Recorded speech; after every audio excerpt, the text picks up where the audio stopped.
So I edit inside of Final Cut Pro, and at my work, my boss edits at Premiere Pro. And here is the workaround for whenever he wants the Final Cut project. So make sure to label everything as dialogue, effects, and music. To do that, you right-click, click Assign Audio Rows. You got Music, Effects, Dialogue. I have the main footage, and then I have the effects, and then you'd have also B-roll or anything else that is above your footage. So make sure Index is clicked.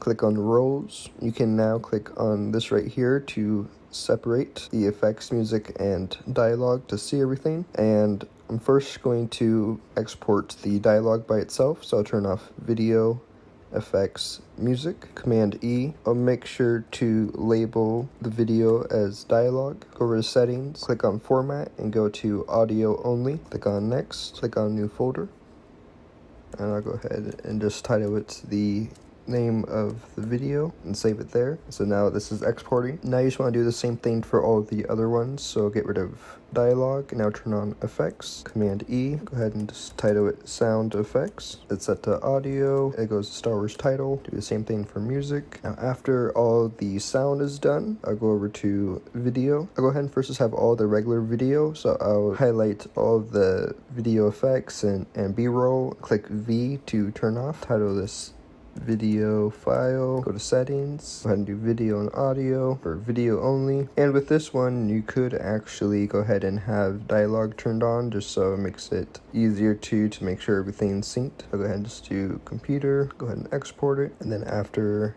this one, we'll now highlight all of the video. Click V to disable, click on the video effect, and click V, Command E, title this video effect. And if you have like B-roll footage, you do the same thing for all of the B-roll. All right, now that that's complete, you now have everything inside of the folder. So now you'd be able to send this to whoever is using it inside of Premiere Pro. Inside of Premiere, you can simply bring the folder over. Now let's go ahead and drag all of the files over. The video, got the effect. Now bring over dialogue, sound effects. Go ahead and add more tracks. So now bring over sound effects and then the music. So now you have all these together. So now with the video effect, you can go over to effect controls, go to opacity, go to blend mode, click on screen. And so now you have your video effects, and now you're able to continue the edit just like it was inside of Final Cut Pro. So that's it for this video, my workaround to editing Final Cut Pro files inside of Premiere Pro. Please consider commenting, liking, and subscribing as it helps this channel to grow, and thank you so much for watching.